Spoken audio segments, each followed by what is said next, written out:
on Channel 5. This is the 10 o'clock news with Deborah Norville.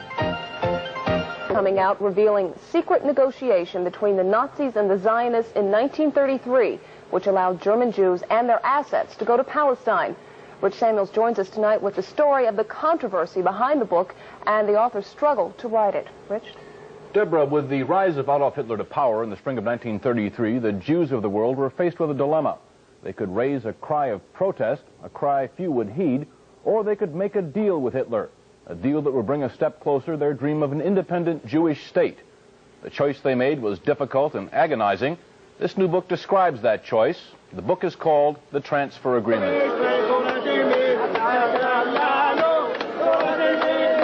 This is Israel a few days ago, the season of Passover.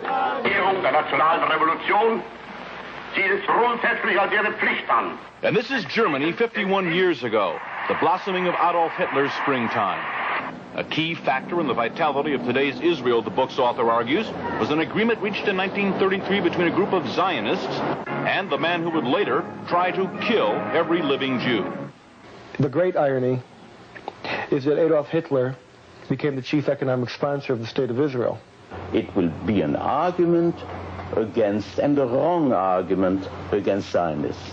Some who lived through those times fear the response to this book. The parents of the author feared its very writing. When your son came to you and said he was going to write this book, what were your feelings about his undertaking? I told him he's not my son anymore. Why did you say that? I told him I'm going to sit shitty. As though he were dead? That's right. I told him I don't like it. Because as being a Jew, I didn't want something to uncover on my own people. I was buried in a grave with only 7 people. I was 7 times captured. Edwin Black's parents are Holocaust survivors. For what? My parents never talked much about the Holocaust. Edwin Black, to fill the void left by the silence of his parents, has written this book, a dense, detailed chronicle of the early months of 1933. January 30th, 1933. Hitler becomes Germany's interim chancellor. The Third Reich has begun.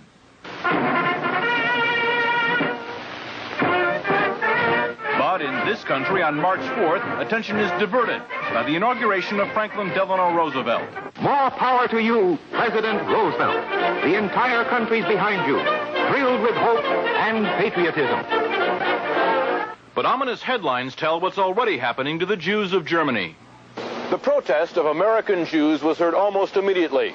It was based on only the sparsest of press reports, and nowhere was that protest more vocal than here in New York City.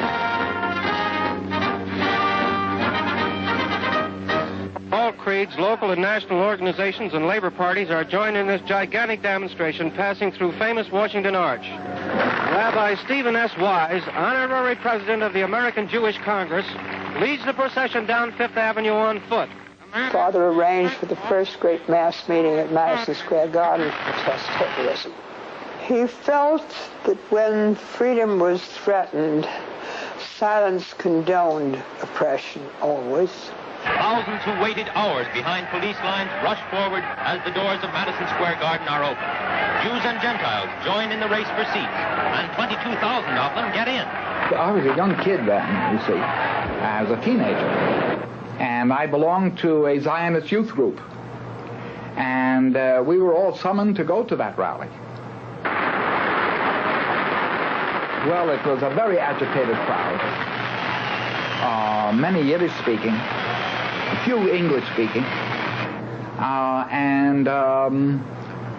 Rabbi Wise mounted an appeal to the Jewish people to do something to save Jewish honor. Most of the important, well-established Jews were very angry at him, said this was sensationalism, and that if anything happened to the Jews in Germany, the blood of the Jews would be on his head. Dr. Stephen S. Wise, rabbi of the Free Synagogue and a national leader of liberal thought, speaks in behalf of the Jews of the United States. This is not a Jewish meeting. This is the conscience of America making itself felt.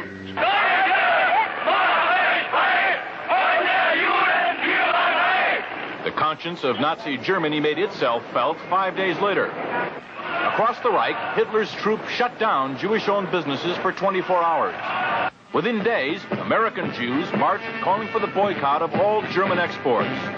Jews throughout Europe echoed that call. So did Jews everywhere. But a group of Zionists at the same time was quietly negotiating an agreement with the Nazis to allow the immigration of German Jews and the transfer of their assets to Palestine. That deal, reported in August 1933, was the transfer agreement. Palestine, sparsely settled by Jews at the time, was radically changed as a result. I lived in Palestine from 1933 to 1936, and we saw every week transports of German Jews coming to settle in Palestine. Many new professions were introduced by them into the country, and they played a leading role in making Palestine then a more advanced and progressive country. Israel is really what it is because of the foundation laid by the Eastern European group, and then the lift toward an educated and well-organized government that came with the immigration of the German Jewish group. German Jewish settlement of Palestine was, for a time, official Nazi policy. These photos of Jewish life in Palestine, along with a lengthy text, appeared in 1934 in the Berlin paper Der Angriff. The publisher, Hitler's propaganda minister, Joseph Goebbels. A Nazi Visits Palestine was the title of the multi-part series. A medal was struck by Goebbels in commemoration. On one side, the swastika. On the other, the Star of David. Hitler demanded one concession for the transfer agreement, that the call for a boycott of the Reich, raised by Jews here and elsewhere, be rejected by the Zionists. The Zionists made that concession. And so, while Nazis were marching in Germany, and while Jews were marching here, diplomacy was running a more important story. In the Mediterranean, where the dream of a nation-state for Jewish people came a step closer to reality. The story in this book some will find hard to accept. I still feel the hurt. But after I read it, I said, I'm all with you. Go ahead and write it. Because everything was exactly what happened, and that's the truth, and you cannot deny it. And the truth must prevail. And I'm not worried by the people who will find the book in bad taste. The smart people, the intelligent people, the people who went through will understand. The author is torn between two profound feelings. That he has to be for a Jewish state, and that the silence which his parents have kept, well, he has to retaliate against that silence, and he takes it out on others. It was a quest. It took me around the world. Financially, it depleted me. Emotionally, it drained me. And as far as my being a Jewish person and understanding my Jewish identity and my relationship to Israel and the Holocaust, it has fulfilled me. It has given me identity. That he tries to exorcise his own demons by creating ghosts to visit the nights of others is really a very personal drama. And my only hope is that he will not damage the people, the state, and the brethren and sisters whom he proclaims to cherish. Did you find what you wanted to know? Yes, I know what happened, and I know why. The transfer agreement will be available shortly. Macmillan is the publisher. Deborah? Thanks, Rich. Really interesting.